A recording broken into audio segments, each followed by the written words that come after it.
Este vídeo é, desde já, em gratidão a Hashem pela Refuah Shelema, pronta recuperação de Gissi Basneche Shihio.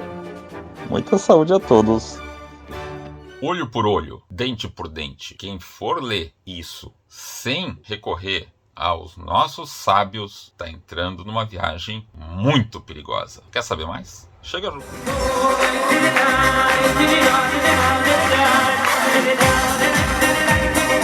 Shalom, sou Israel Tvorek e esta é a porção semanal Emor. Emor quer dizer, diz para eles o que Moisés está transmitindo para o nosso povo, que deve ser feito lá no tabernáculo, no templo de Jerusalém, né? Já tivemos o tabernáculo no deserto, que depois se transformou nos 2 templos que já tivemos lá, e também no Tur, o 3º templo, e diz como é que o sumo sacerdote, o Kohen Gadol, tem que se comportar, principalmente quando, Deus o livre, tiver uma perda na família. Então, um número muito restrito de familiares é que permitiria ele se impurificar, ele deixar de fazer o serviço religioso. Também é ordenado ao sumo sacerdote com quem ele deveria ou não deveria casar. E isso também é muito importante, né? Olha quantos requisitos, quantos sacrifícios é necessário quando alguém assume um cargo, uma responsabilidade de liderança assim. E aí fica a dica. Isso também vale por fato de você ter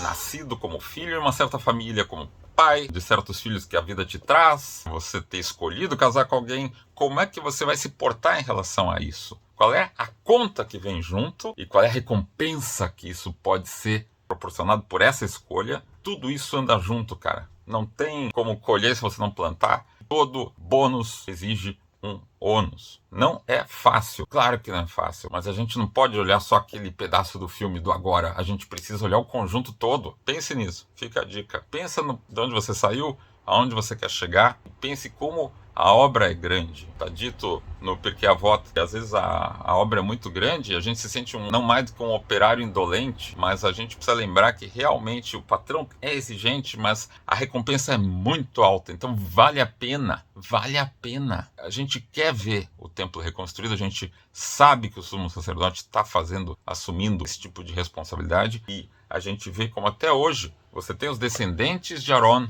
que são os Koanim. É uma família que até hoje está aí em todas as sinagogas e eles precisam, e deles é exigido um comportamento exemplar e eles correspondem. Isso é uma das coisas mais lindas, mais maravilhosas, mais inspiradoras que a gente tem. Com o privilégio de ter alguém que é Kohen, que está assistindo esse vídeo, ou conhece alguém, imagina, é uma marca de que a gente está falando com o irmão de Moshe, e os descendentes de Moshe, os levitas, é coisa fantástica, incrível. Você ter isso em volta da gente, isso é descendência. Assim como todo o povo Israel é um povo de sacerdotes, e não está só no judaísmo, né? O próprio Goethe fala assim, você só vai ser dono da tua herança na medida que você a busque, que você se esforce. Então te esforça para merecer. E mesmo que você caia, você está ali com o sumo sacerdote conduzindo os trabalhos justamente para mostrar que sempre é possível consertar se você quiser. Se você quiser voltar para o caminho correto. Então, tem vários insights nessa parashá, e a gente vai ver por que é tão perigoso a gente ficar inventando que a Torá é só o que está escrito ali, porque tem gente que diz, né? Ah, não, isso é coisa de ortodoxo. Ortodoxo é como Napoleão definia os judeus que mantiveram a tradição ininterrupta desde o Monte Sinai, desde da forma que foi revelada. Não foi revelada só a Torá escrita, foi revelada também uma Torá oral, que é grande parte disso, e foi sendo compilado ao longo dos milênios na Mishnah, na Guemará, no Talmud, todo o Shulchan Aruch, que é o atual código de leis, e tem base rabínica. Alguns dizem, isso é farisaico, é exatamente isso, né? Ou seja, é exatamente a tradição que protege, que compila, que traz tudo que foi legado, revelado no Monte Sinai, de maneira escrita, para que seja lembrado, para que seja renovado, para que seja estudado e mantido à prática, para que o seu espírito disso tudo que tem dentro, que é o Zohar, que é a Kabbalah, possa estar protegido, e principalmente o coração e os bons atos, o compromisso da gente no relacionamento com o Criador, que é como um casamento, e o documento de casamento é a própria Torá. Então, quanto melhor a gente cuidar do relacionamento em pensamento, fala e ação, melhor. Isso tem tudo a ver com as partes dessa parashá. para prestar atenção. Como ela também fala que há defeitos de nascença físicos ou adquiridos por acidente, até graves, né? Poderiam comprometer a condição dos sacerdotes para a execução no templo. Mas, meu Deus do céu, isso é discriminação, então? É um deficiente físico? Não é nada disso. Não é nada disso que se trata. O que está se falando no caso é que você tem almas que são tão evoluídas que elas são extraordinárias, elas estão na sequência das reencarnações muito adiante das nossas. Ah, não, então o cara tem uma habilidade a menos que os outros em volta. Sabe por quê? Porque ele já nem precisa. A gente tem que ter muito respeito por quem tem enfrentado uma dificuldade dessas. O dobro de respeito. Se ele faz igual a ti, quer dizer que ele faz o dobro do que tu faz. Ou 4 vezes mais. E assim por diante. O que a gente está se esforçando diante de todos os potenciais que nos são confiados? A gente está sendo um bom guardião disso? Pense nisso, fica a dica, cara. Valoriza com gratidão, com paixão, sabe? Bota ocitocina na tua vida, bota carinho e gratidão por cada momento. Não deixa o tempo esvair, não deixa a gente cair na fogueira das vaidades. Pensa bem nisso, cara. Fica a dica. Outra coisa, se você está se sentindo impuro, é lá no templo que você vai se purificar. É pelo estudo da Torá. Se você fez algo errado, um segundo atrás, não precisa continuar com o erro. Não precisa se justificar. É claro que é humano, é animal querer fazer isso, mas não há necessidade. Pega e vira a página, tá escrito o livro, tá escrito. E deixa na mão de Deus. Há consequências, há preço a pagar. Caiu o tal no café no chão, né? Tá bom, vamos limpar, mas a partir do momento que você já está limpando o café no chão, você já está comprometido de volta com a estrada maravilhosa que você se propôs e que está aí a Torá para nos iluminar o caminho. É a Torá dos nossos sábios, não só o que está escrito ali no Pentateuco, nas partes da Torá, mas também na lei oral. E a gente vai novamente batendo ponto. Olho por olho, dente por dente. Para pensar, tá nessa paraxá, o olho por olho, dente por dente. O que vai ser sem a interpretação dos nossos sábios? O olho por olho, o dente por dente. Quando alguém cometer um prejuízo a outrem, você tem que causar prejuízo físico irreversível ao causador? Isso vai resolver alguma coisa? Os nossos sábios trazem revelado para a gente, não. Isso daqui é aplicação de lei indenizatória, entendeu? Então qualquer um que vier para a gente com papo de que, não, nada disso, a Torá assim, vamos reformar, vamos só conservar, vamos fazer um à la carte, isso aqui me interessa, isso aqui não me convém. Tu tá te botando no lugar de Deus, cara? Não, os sábios disseram, Deus quis explicar pra gente que isso tá falando de leis de indenização. Ou seja, isso empodera as pessoas para que elas possam consertar. E não há nada mais divino, mais milagroso do que você mesmo poder ser sócio do Criador em revelar o melhor da criação. Desembaçar o para-brisa com as tuas próprias mãos. A coisa mais gostosa do que, de novo, gozar aquele olho no olho com as pessoas que a gente ama em volta. Então, vai adiar isso até quando? Vai esperar? Por quê? Começa desde já. Começa desde já. A gente tem nossos outros vídeos nesse canal, a gente tem as nossas aulas particulares, Zoom, presenciais, dá uma olhada, cara. Tamo aí pra ajudar, tá? Tamo aí pra servir. Não é isso? Por isso que a gente está aqui na vida. Mais coisas aqui dessa paraxá, que também está descrevendo todas as festas do ano, como é que a gente faz o Shabat, como é que a gente faz o Pesach, e como é que a gente faz o Shavuot, Yom Kippur. O Shavuot é o Pentecostes, né? A entrega da Torá. Todas elas são ditas. E tem alguns insights maravilhosos sobre isso que a gente não quer deixar passar batido. Vamos por partes. Primeiro de tudo, a gente já falou de como é importante a gente não fugir das nossas responsabilidades. Então, o sacerdote ficou sabendo de quando ele está puro, está impuro, quando ele pode, quando ele não pode. E quando ele não pode, é a revelação da vontade divina, quando a gente gostaria que uma coisa fosse de uma certa maneira, mas a gente mesmo até cometeu algo que inadvertidamente faz com que a gente esteja impedido de realizar. O processo de retorno ao normal já mostra compromisso. E isso em si já deve nos alegrar. Você está com a percepção que você está sujo, mostra que você tem capacidade de se limpar. E se você não consegue se limpar sozinho, você vai pedir ajuda para os amigos, ou para o terapeuta, ou para o rabino, de maneira que seja efetiva. Não vai tentar consertar o que você vê que não vai ser efetivo. Você pede desculpas, a outra pessoa tem a obrigação de te dar perdão, Eu tenho a obrigação de perdoar os outros, mas não está na nossa mão a reação que o outro vai ter. Mas está na tua mão ter a contenção e confiar em Deus que você fez a tua parte e você não perde o mérito do esforço. Jamais se desespere, sempre confia, entrega na mão de Deus. Então, toda vez que vê alguma coisa errada acontecendo, está com uma preciosa oportunidade de ajudar. E tenta não desperdiçar a oportunidade. Não precisa ser também aquele obcecado por ficar caçando tudo quanto é defeito em volta para tentar caçar e resolver. Não, tu tem a tua missão. Alguém já está cuidando? Maravilha. Você não consegue cuidar agora porque você tem que seguir uma ordem de prioridades? Siga. Mas quer dizer que você deu a consideração. E consideração é muito mais do que condescendência. Assim. Não. Você realmente tem empatia, você sente a dor do outro, você se identifica e talvez às vezes o melhor jeito de ajudar os outros é se manter protegido da tua alegria, o que vai fazer o outro passar por todo um processo. Puxa, a alegria daquela pessoa religiosa, daquela pessoa envolvida com a Torá, um compromisso comunitário, com as mitzvot, é isso que eu quero para a minha vida também. Outros insights maravilhosos, a gente vê que tem um jeito também ensinado nessa paraxá, que é o jeito amável de educar.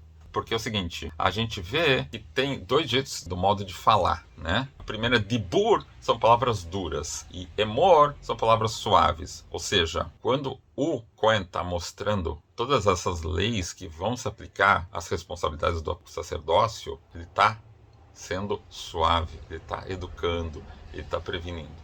E quando acontece alguma coisa, na hora do pega para valer, tem que ser duro. E é exatamente isso que acontece. A gente tem a hora de preparar, tem a hora de ser suave, e a gente também precisa agir na prática, ser efetivo, e isso vai proteger, vai reforçar a nossa capacidade de poder aproximar as pessoas, protegendo essa alegria de viver. Outro ponto, a gente vê que só certos animais puros, etc., que poderiam ser oferecidos lá para a gente poder consertar as coisas, e para a gente entender o fundamento disso, a gente pode ver os vídeos das parashat anteriores, né? Tem um cãozinho latindo lá no fundo, é o tipo de animal que a gente não ofereceria no templo. Mas aí é o seguinte, o tipo de animal que pode ser oferecido, por exemplo, gado, né? Que é um animal da paz, um animal tranquilo, não é um animal predador, e é kasher, segundo aquelas definições todas que a gente já sabe. Então é o seguinte, ó, diz que o animal fica com a mãe por 7 dias e só depois é que ele pode ser oferecido. O que está se referindo à mãe? A mãe é o intelecto. 3 primeiras midot, inteligência, compreensão e ação, certo? E o filhote fica 7 dias, ou seja, as emoções da pessoa, porque a cabeça está acima do corpo, a cabeça está acima do coração. Os animais andam de 4, então o intelecto e as emoções estão todas no mesmo nível, mas o ser humano está sempre acima disso, por isso que ele é feito a imagem de Deus. Ele pisa no chão, pode olhar os céus e atuar em ambos os níveis. É o que acontece o tempo todo. Fica a dica, em que medida que você está respirando, parando de vez em quando, principalmente de manhã e de noite, para avaliar e ver a mudança que pode fazer na tua vida. Então, a mãe, o intelecto, fica cuidando por 7 dias e só depois é que está apto para servir de oferenda, ou seja, para que o seu pensamento, a sua fala e a sua ação possam vir a ser transformadores. Pensa nisso, em que grau que a gente está se habituando a agir dessa maneira virtuosa. Outro insight fantástico, ao final da paraxá, acontece que uma mulher hebreia tinha sido atacada por um capataz egípcio e acabou gerando um filho. O nome dela era Shelomit. O filho, já depois que já estão no deserto, ele queria ser integrado à tribo de Dan, a tribo da mãe. Mas as tribos, pela lei judaica, assim o tribunal analisou, as tribos são definidas pelo pai. Então, ele queria se aproximar, queria conviver, queria fazer parte do acampamento por causa do seu coração, por causa da sua pulsão, por causa da sua vontade de estar perto. Queria se sentir, talvez, pelo seu próprio ego bem cuidado, encarinhado. Eu quero que vocês me aceitem, eu sou um fenômeno, eu estou aqui, vocês precisam me aceitar. E aí o tribunal falou, você está aceito, mas não do jeito que você quer. Você precisa aceitar, que é do jeito que a lei diz. Pela lei, diz que a tua casa não é aqui no meio da tribo de Dan. Dan quer dizer din, é julgamento ainda por cima, né? O teu lugar é do jeito que Deus quer, e não como você acha que é. Qual é a reação que ele tem? Ah, é? Ele vai e fala mal de Deus. Deus me livre, ele blasfema o nome de Deus. E a partir disso, ninguém sabia o que fazer, porque ninguém tinha demonstrado uma ingratidão dessas até então. Eles tinham acabado de sair do Egito, da escravidão, eles tinham atravessado o Mar Vermelho, eles recebiam maná o tempo todo. Eles ficaram tão chocados, eles não sabiam o que fazer. Eles vão pedir para Moshe precisa dar um tempo, assim como a gente falou que a mãe tem que esperar 7 dias para poder sair. O que nós vamos fazer? E o Criador fala, só tem um jeito de consertar isso, todo mundo vai botar a mão sobre a cabeça desse blasfemador e vai ser apedrejado. Ou seja, como é que era o apedrejamento? Ele basicamente ficava num poço e caiu uma pedra e acabou a história. Que coisa bárbara! Então a gente tem novamente a necessidade de ver como é importante a Torá ser recebida como um conjunto pela lei dos nossos sábios. Porque se for tudo na base do olho por olho, dente por dente, vai acabar todo mundo caolho e banguela. O que o Criador queria nessa história toda? Por nos ser revelado o nome da mãe, da coitada da Shlomit. Imagina o sofrimento dela. Sofreu na mão do egípcio. Aí o filho dela não é aceito do jeito que ele queria. Embora ele estivesse aceito, mas não do jeito que ele queria. Então ela já tinha sofrimento porque o filho funcionava assim. Ela não conseguiu ter um pai para estruturar o filho. E o filho acaba dando nisso. Então fica a dica. Que tipo de pai que a gente está sendo? Que tipo de mãe que a gente está sendo para si mesmo? Para o nosso eu interior? Para as pessoas que nos cercam? Para as pessoas que a vida nos traz em volta como responsáveis para cuidar? Deus ensina como consertar. Aquele blasfemador era uma alma super elevada, queria estar perto do Criador, queria estar de volta perto dele, queria ser aceito por todos, e Deus mostra o caminho dele de volta. As pessoas precisam fazer isso sem o próprio ego, porque se é pelo próprio ego, não vale, é crime. E Deus mostra uma meditação importantíssima ao final do dia, porque quando fala que para a gente consertar o relacionamento com ele, a gente lembra que Hashem é Even Israel. Hashem é uma pedra, é uma pedrinha, é como o Yud, aquele pontinho superior do tetragrama do nome divino. E aí que está a brecha de meditação para a gente pensar. Olha como o mineral é o único alimento que não estraga nunca. O sal é justamente algo que deve vir junto com o pão quando a gente come, lembrar do que? Do pacto eterno do Criador com a gente. Há um pacto eterno de amor, e Deus certamente deu esse nome para Shlomit, porque ela, com seu esforço, que é uma coisa que parece, para quem olha só aquele pedaço do filme, como a gente começou no começo desse vídeo a falar, para quem olha só aquele pedacinho da história, não entende nada, parece extremamente injusto, mas para quem vê o conjunto todo, a gente vê que o nome dela não é lembrado para difamá-la, mostra que ela foi recompensada porque ela trouxe shalom sobre o jeito de se reconciliar com o Criador.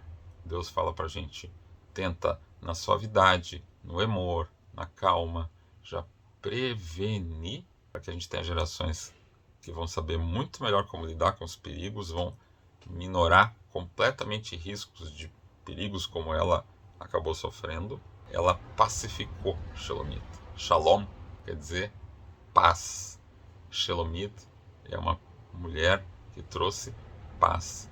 Ela ensinou para a gente o caminho da prevenção, do cuidado, de como evitar que as pessoas daqui em diante e por todas as gerações percam o contato com a sua chama mais profunda e mais pura, com a sua inspiração de estar junto com o nome de Hashem. Então, muito mérito para nossa Shlomit. Gente, essa é uma parashá fantástica, e se você gostou do conteúdo deste vídeo, que está esperando, bota aí o dedo no like, te adiciona ao nosso canal, faça parte do nosso canal também no Instagram, né? Nos procure para fazer parte dos nossos encontros, tanto presenciais quanto também pelo Zoom, dos nossos grupos fechados. Seja um apoiador desse projeto, vem saber, fala aí com a gente, né? Tem nosso e-mail aí, para a gente poder juntos fazer a diferença na vida de muita gente. Uma extrema gratidão por quem está enviando Pix, está fazendo uma baita diferença. E a lição de casa, trata de ser a melhor versão de você mesmo. com as pessoas que você tem em volta na família, sejam os teus pais, sejam cônjuges, sejam os teus filhos, sejam com os vizinhos, todo mundo que você encontrar no trabalho, no caminho. Trata de lembrar que você é uma pessoa única, com um valor gigantesco e intrínseco, e juntos vamos fazer a diferença. Desde já, um Shabbat Shalom para ti e para tua linda família, e até o próximo vídeo.